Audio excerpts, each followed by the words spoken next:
Good evening and welcome to Friday's Live with me, Raj Nayak. This evening I have with me, I don't know whether I can say that, but she's a sweet lady. Okay, she is known as the Dessert Queen, and she's an author. She's a successful entrepreneur. Most of you have heard of her, and she is very, very well known. She's a celebrity in her own right. Let me introduce you to my dear friend, Pooja Dhingra. Hi, thank you so much for having me. Very excited to do this and a bit nervous. Pooja, thank you so much for coming on this live chat. I just want to thank some of our, what I do every week, I've said that I'm going to thank 10 of my top fans who come and religiously watch this show. And more importantly, they have been a source of encouragement for me. So I'm going to read out their names. I have written it down.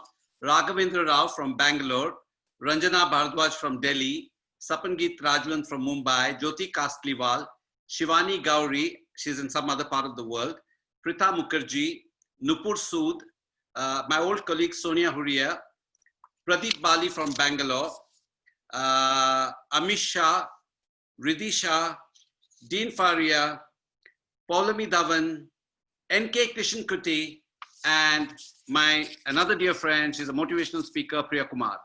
So thank you so much. You guys keep encouraging me. You guys keep coming and continue to watching this show. So thank you very much.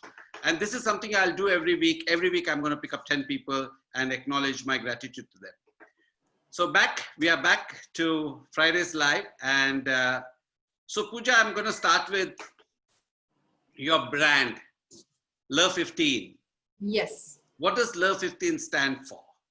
So it's the 15th arrondissement in Paris. So Paris is divided into 20 different quartiers or regions. And the 15th is where I lived. So I lived in Paris for a year. I went to culinary school there. And that is where, I fell in love with the city, and it was my home away from home for a year. So I wanted to bring the same feeling back. So whenever anybody walks into our shops, they eat our products, they should feel like they're in the 15th. So did you grow up in Paris? No, I grew up in Mumbai. I am a Bombay girl. Cool. Oh, you're a Bombay. So, yeah, I grew up here. I went to school here. I thought I wanted to be a lawyer for a brief 2 weeks. So after my 12th standard, I went to law school for 2 weeks. And then I saw the books and I said, this is not for me. I am a very creative person. I like working with my hands. So I told my parents that my dream was to own a cafe someday. And they said, okay, if that's what you want to do, then you should study it. So then I moved to Switzerland for 4 years. I studied hospitality, and I walked into the pastry kitchen, and it was like this eureka moment where I was like, this is my life. And so I went to study pastry in Paris, and that's when I fell in love with the macaroon and moved back almost 11 years ago now.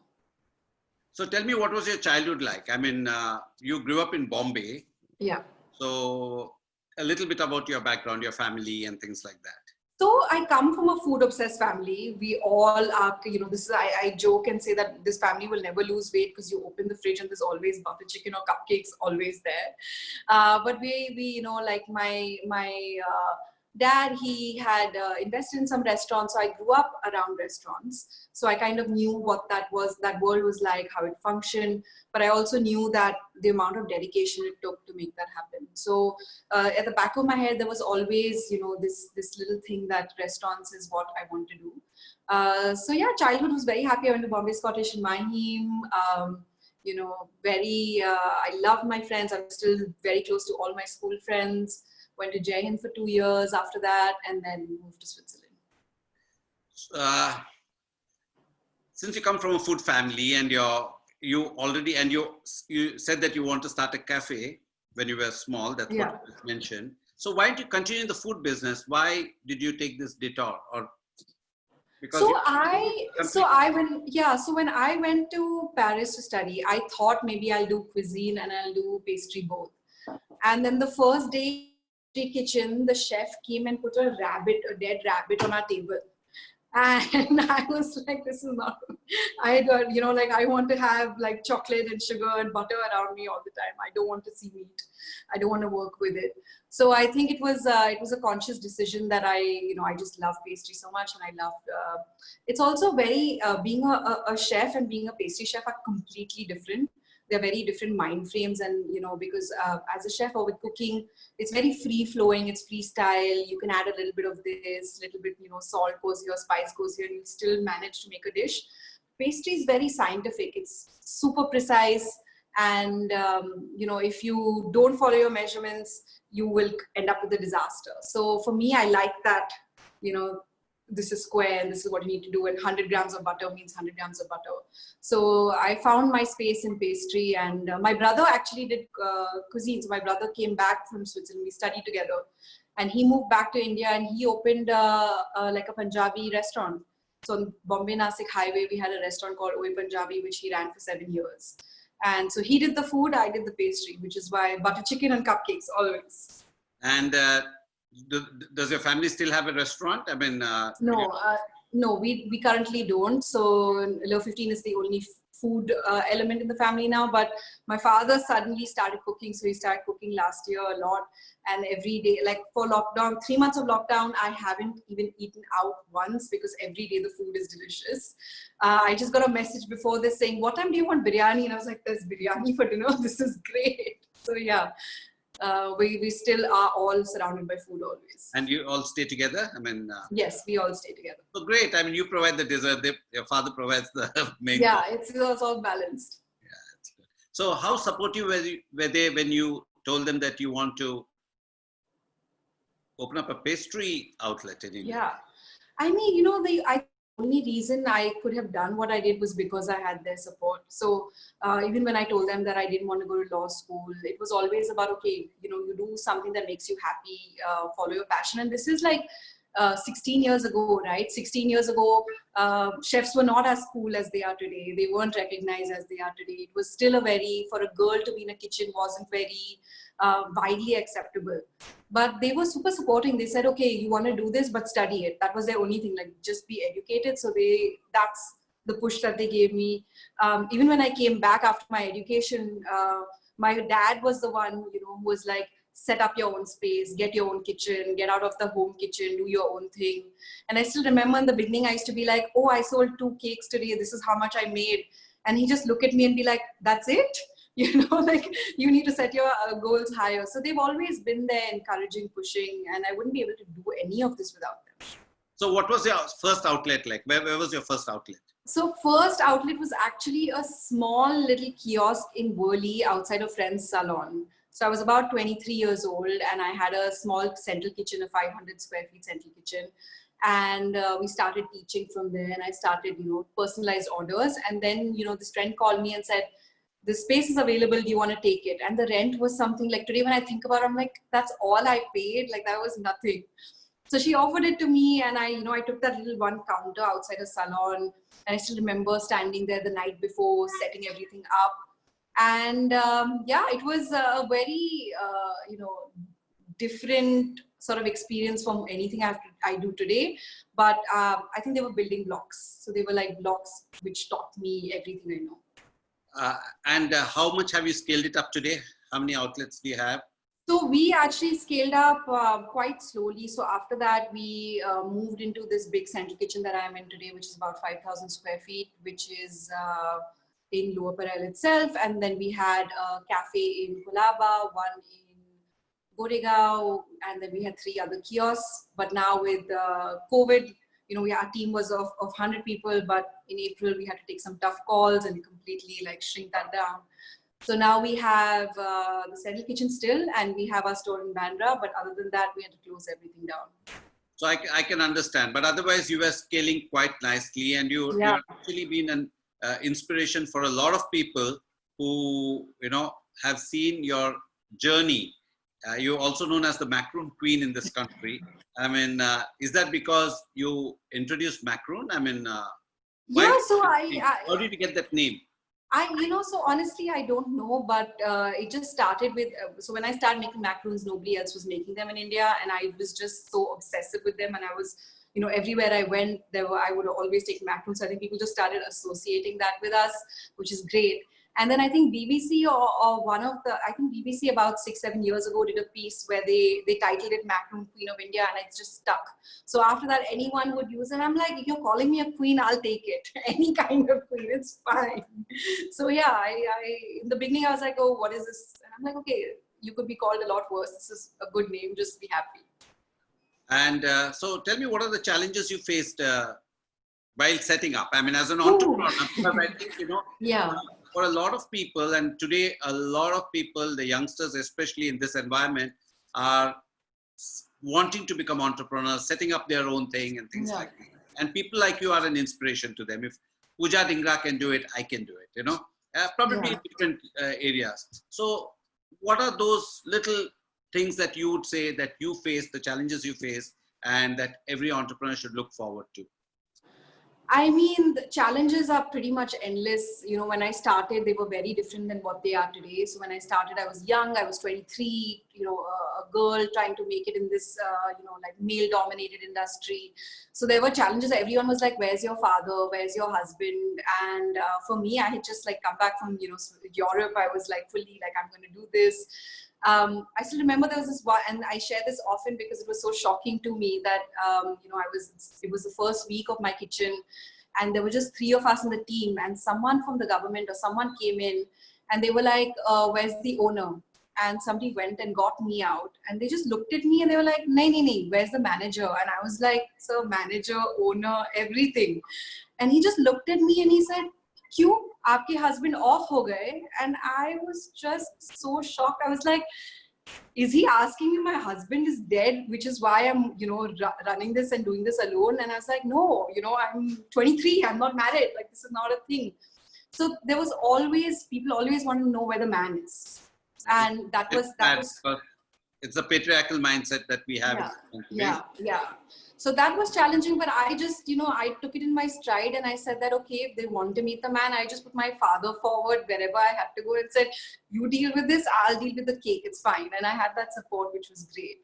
And then after that, it's so many challenges just about, and this is one advice that I give everyone, especially young girls who are starting businesses, because we all do it because we are so passionate and we love something, but we don't want to get involved with the finance and the numbers and how that plays out, which I did.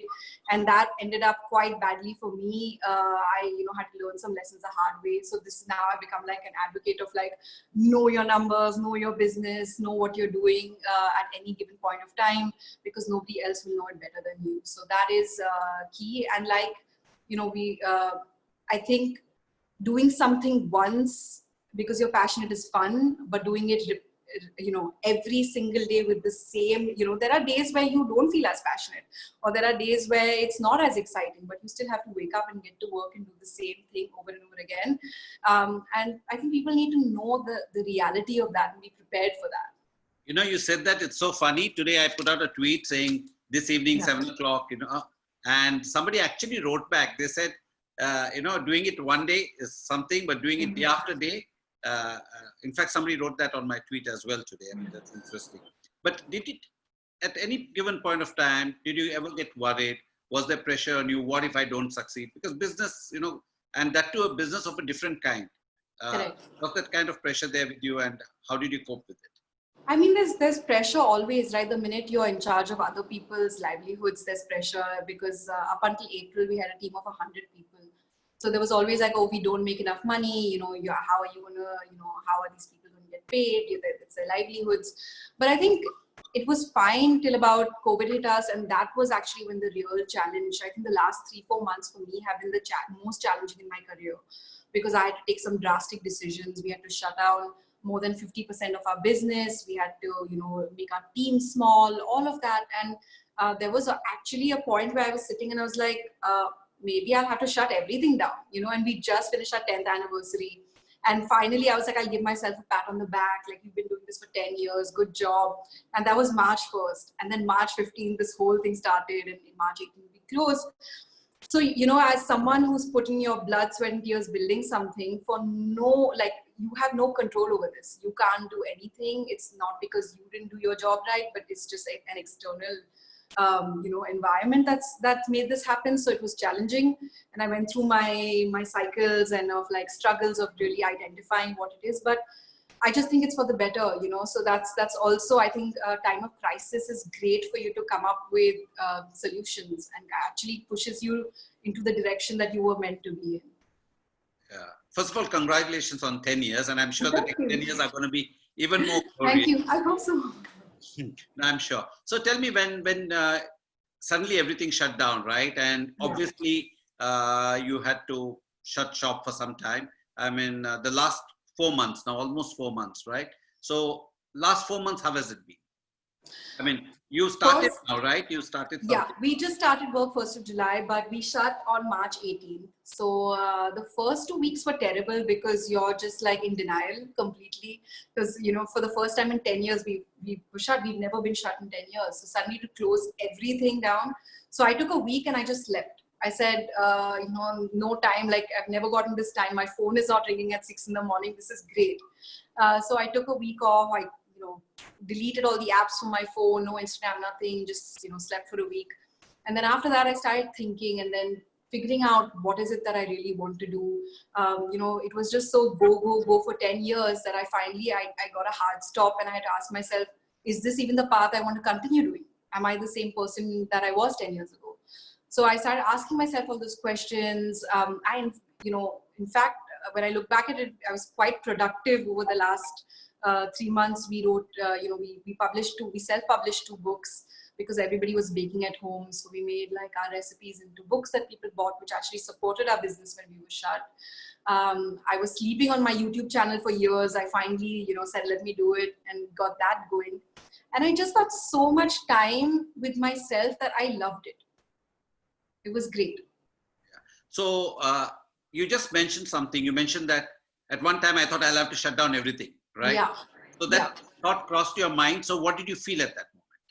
I mean, it's scary, right? Because 10 years you built something, and then you're scared that you may have to shut it permanently.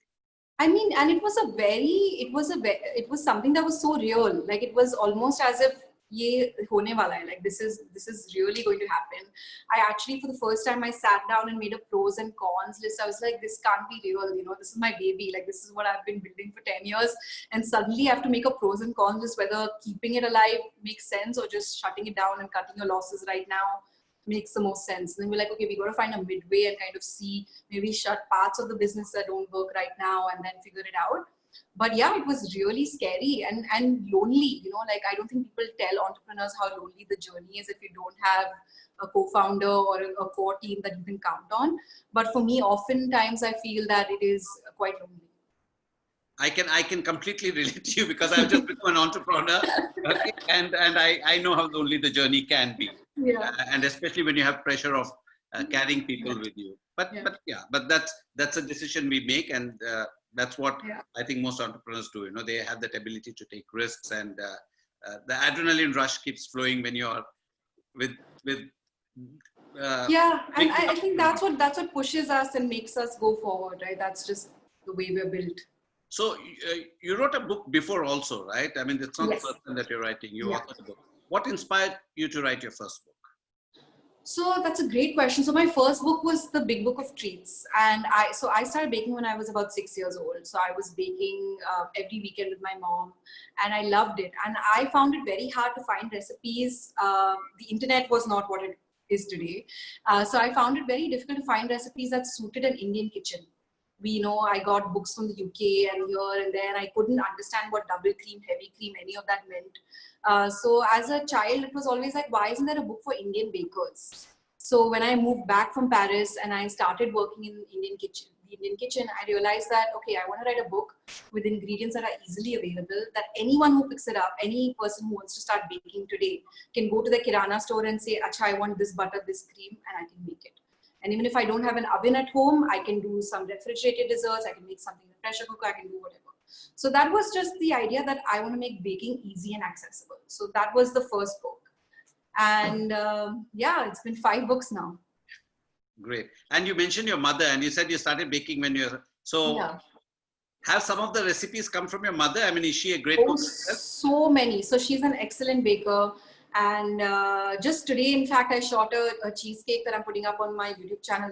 That's my mom's recipe. It's a cheesecake without cream cheese, and we use paneer. And there's all these hacks that she used to do growing up that I've learned. And I'm like, okay, this jugaad of I can do this. So it's actually pretty interesting. So tell us about your YouTube channel. What's it? What's the URL for viewers who are watching and who want to see? Do you give tips on the channel? Do you give tips? Oh, a lot. I do everything. Yeah. So it's basically an extension of me.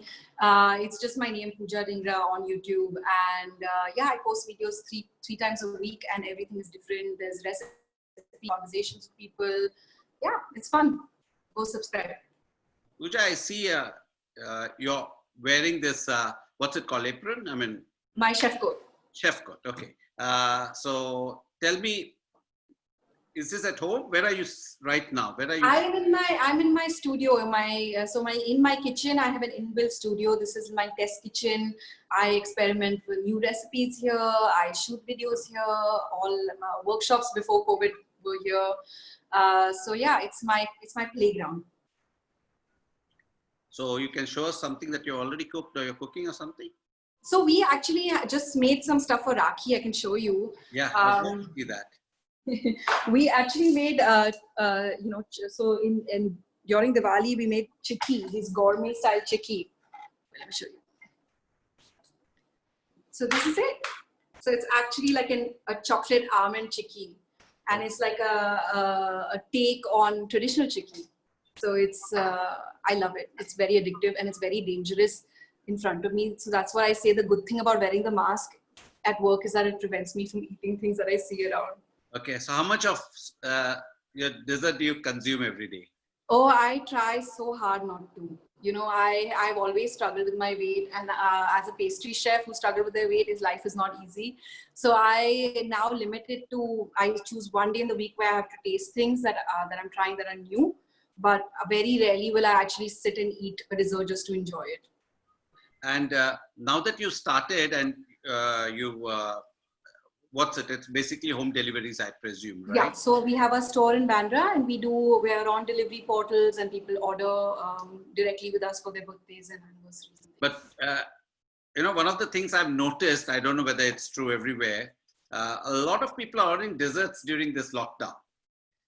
I'm like, if that's one thing that's going for me right now, that's that people want to eat dessert, which is great. In fact, my daughter, Atiya, she told me, Daddy, the opposite of stressed is dessert. Yeah, exactly. It never registered, but so I said, oh, maybe that's the reason. I mean, yeah. But business is picking up, right? I mean, yeah, it is, and we're trying to kind of also adapt and see what everyone talks of this new normal and what is this new world going to be, and I feel like that changes every single day. But we've also kind of adapted to it. We've changed our menus. We have some. We saw that everyone was baking in lockdown. Either they were making banana bread or sourdough. The internet was full of it. So we've actually come up with our own cake mixes. So now we've, doing this DIY cake mix that you just buy, you add like a little bit of oil and water, mix it and bake it. And you make a patisserie style cake at home. So that is also very exciting for us. So this cake mixes was that an outcome of the lockdown, that when you said you put a hard stop and you sat back and you looked at new opportunities and things like that, was it an outcome of that? Yeah. So in your plan? So, doing FMCG was always the plan.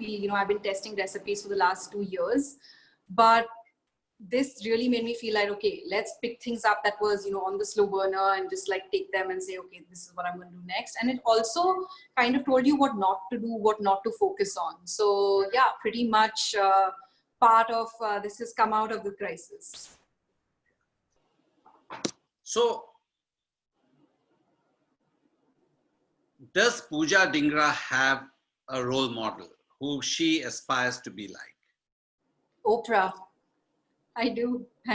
I have loved Oprah ever since I was a little kid, and I grew up always wanting to be like her, to meet her. I joke about it and I say my dream one day is to stand in the room and say, you get a car, you get a car, everybody gets a car. That's the nature of giving is what I aspire to get to.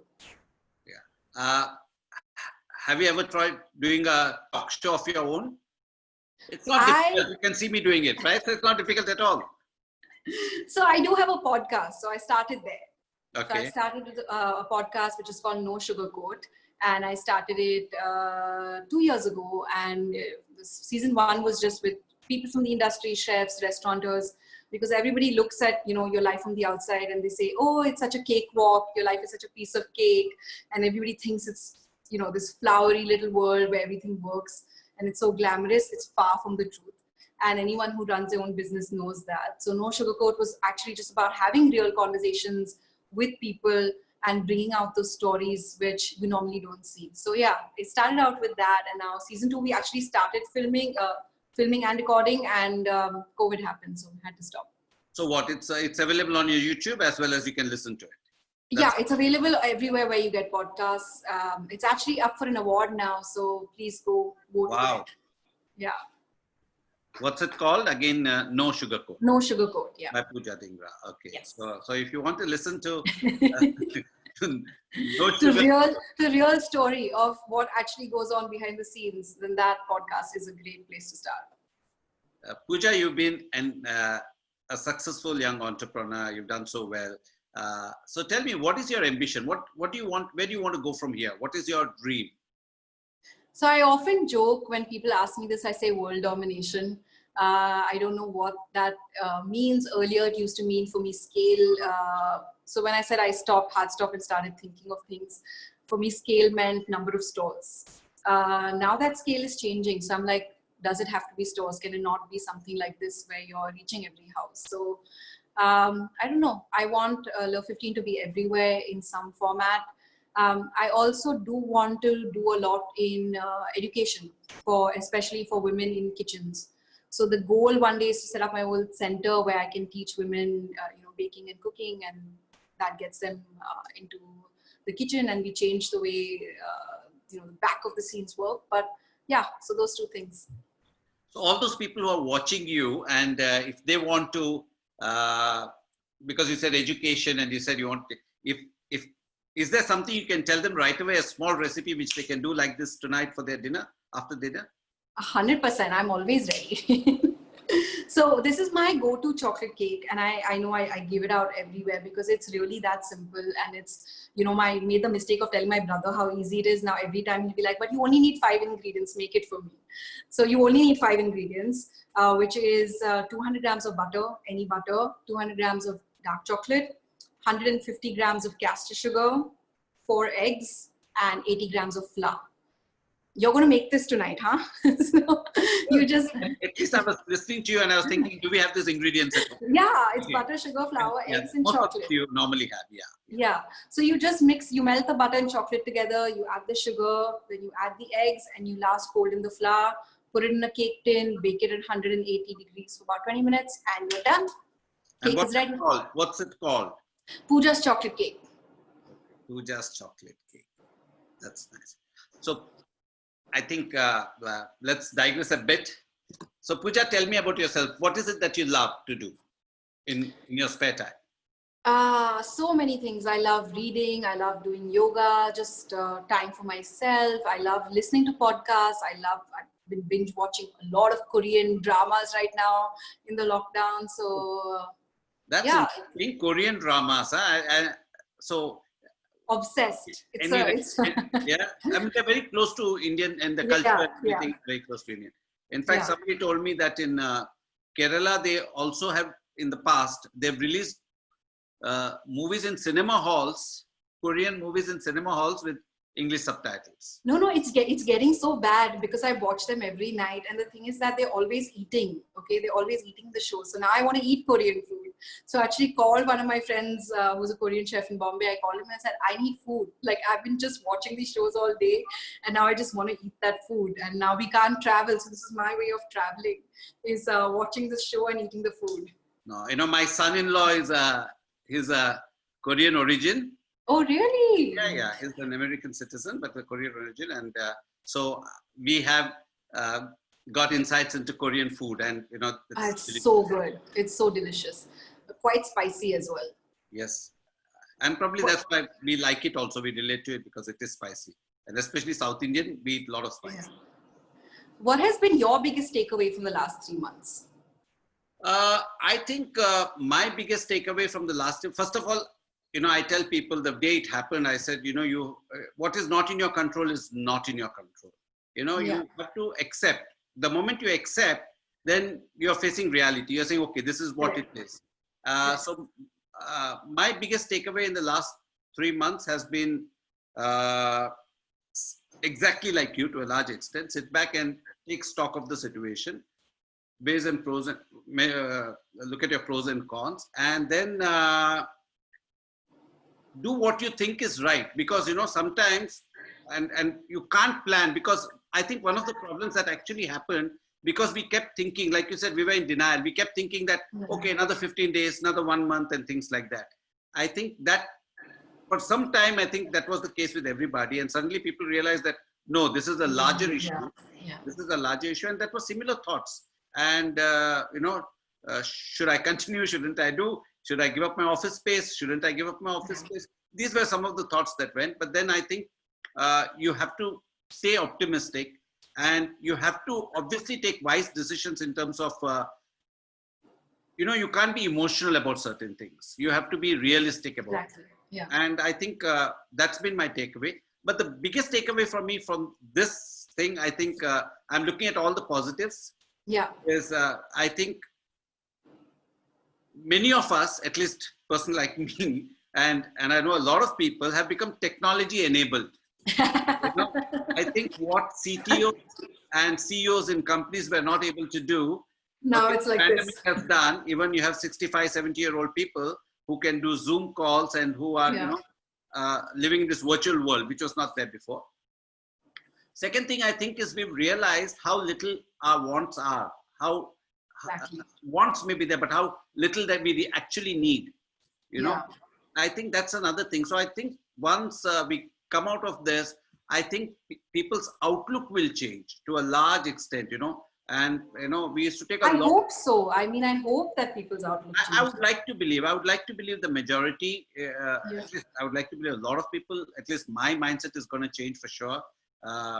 Because I think we've realized how frivolous life is, how we take things for granted, and we don't appreciate the little things of life, small little things. I think that is suddenly we've realized what it means. If somebody had to told you, I mean, I ran a channel where we had Big Boss, right? And we used to think, how do these people go and stay in a house for 3 months without going mad? But now you know. Okay, only thing is you don't have cameras there, and we have sane people, so with whom we've lived for a long time. So but otherwise, I could never ever dream, and I don't think anybody could dream, staying indoors for 4 months. Would be possible. Whether it would be possible in the first place. Second thing is how fast time has flown by. Yeah, it's July. Yeah, it's just flown by. Actually, I feel that it was yesterday that the lockdown started. So a lot of things which we assume, I think that has changed. Your outlook has changed. So that's my take of this thing. I mean, in a nutshell. So, and for me also, I think it's the first time that I'm actually taking it one day at a time. I don't think I've ever been like, today's day is today's day, and kal ka na we'll see kal. A very dear friend of mine told me, right, this is somewhere in April, we were discussing similar situation on the phone. He said, Raj, if you don't have a plan, that's the best thing today.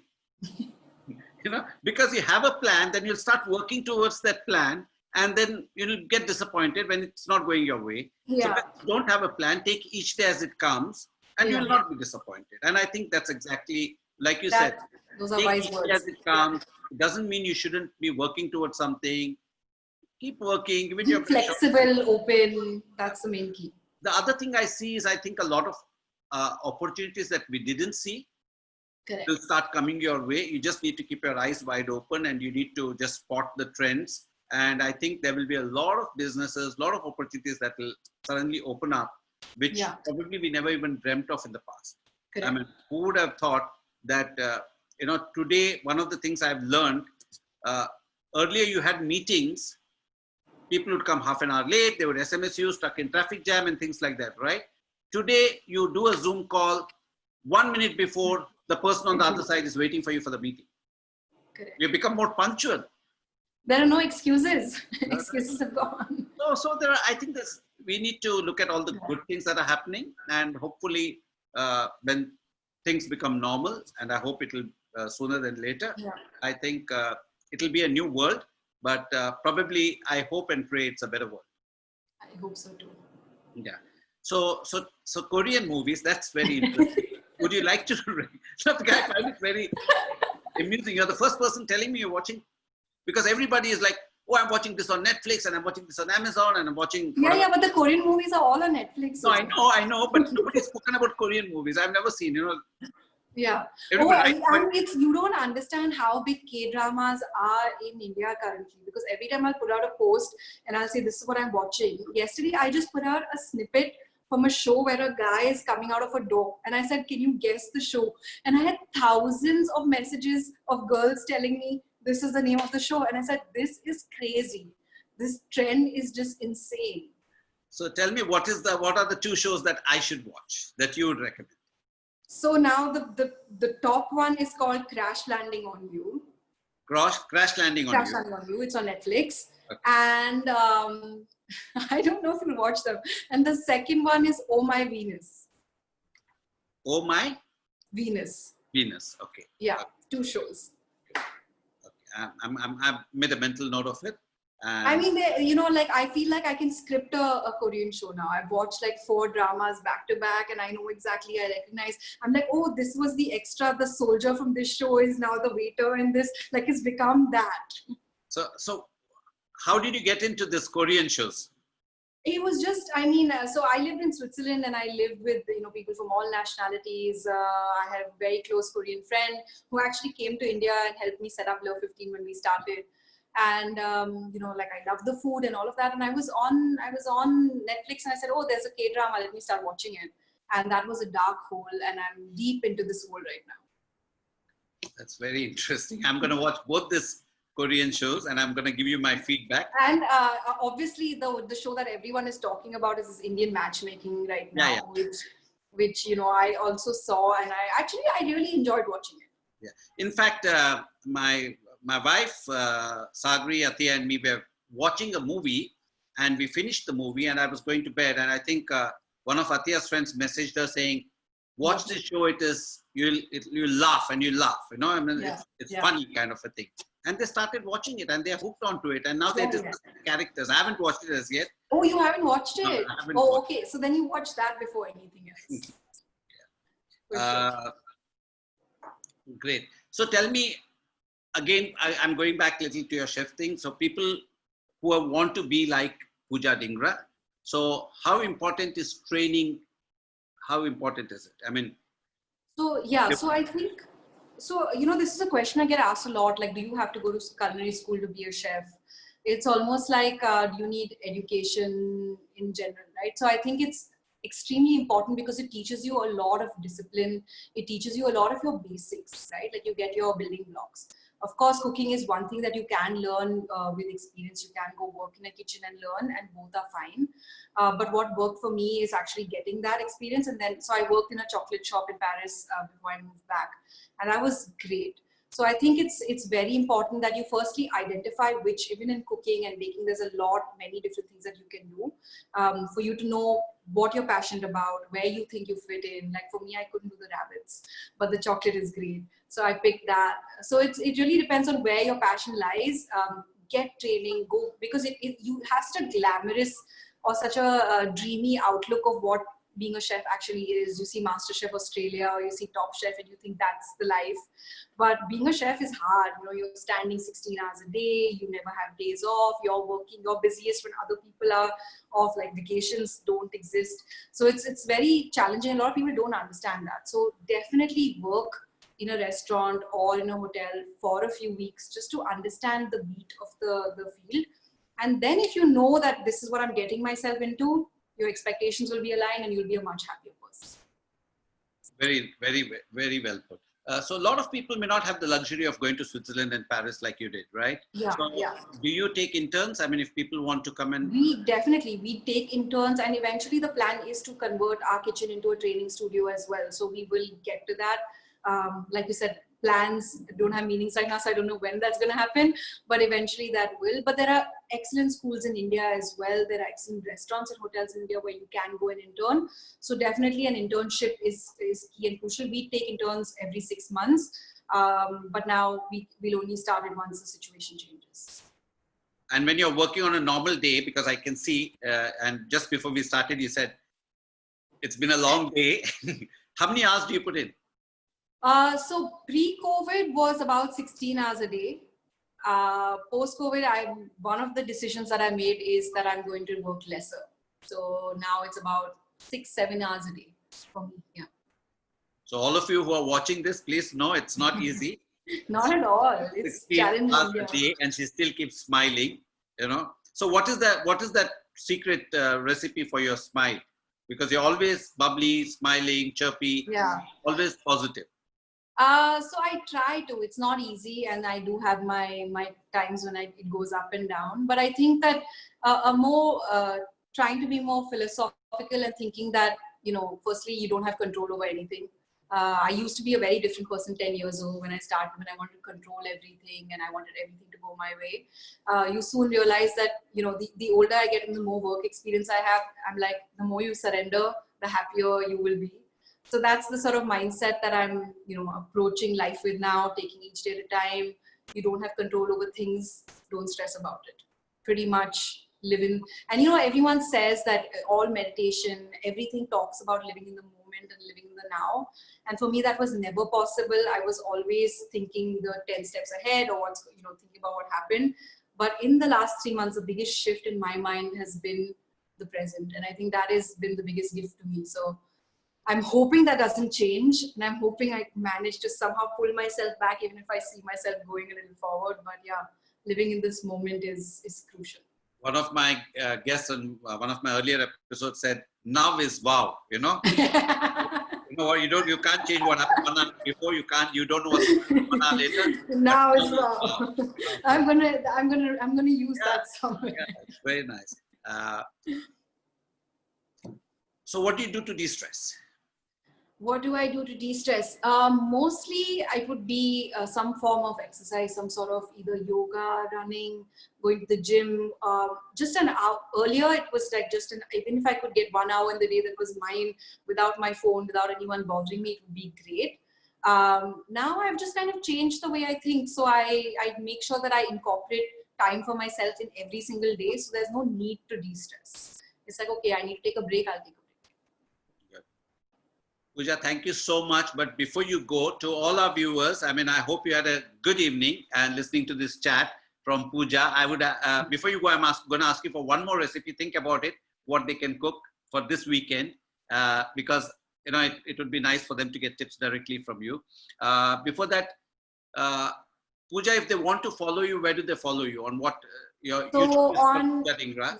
Yes, YouTube is Pooja Dhingra, Instagram is the same Pooja Dhingra, Twitter is Pooja Dhingra but with a double A, and that's where I am, yeah. That's why you can follow Pooja Dhingra, and if you want to follow Friday's Live, you can watch it on YouTube at Raj Cheerful with a double L, and it's live on Facebook, and our Instagram is also Raj Cheerful, and so is Twitter, always cheerful.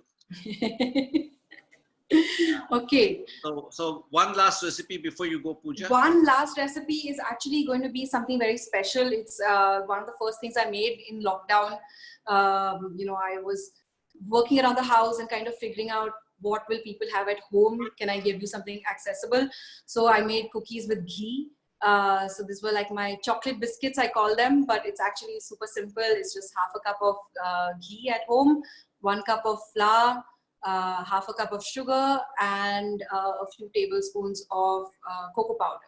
That's it. So you take it's almost like a naan khatai. So you take the ghee and you mix it with the sugar, any kind of sugar that you have at home. You add the maida and the cocoa powder in. You make small cookies, bake them at 180 for about 12 minutes, and you're good to go. You make it sound so easy and so simple, It is quite simple. It's just like you mix two things, you have your butter, you have your sugar, you have your fat, it's balanced. It's not so hard. Have you ever baked anything? No, honestly, no, I don't want to lie. But my daughter does. Atiya has been trying coffee. Yeah, she's been doing it. So then my goal is to get you to bake something. I'm going to try. I mean, I've got both the recipes now. I'm going to go back and watch it and write it down, and hopefully I'll do, and probably take a picture and send it to you. Please do, please. Okay. I do this with all my guests. I end it by asking you one question. What does happiness mean to you, and how do you define happiness? Or what are the 3 things that make you happy? You can answer whichever way.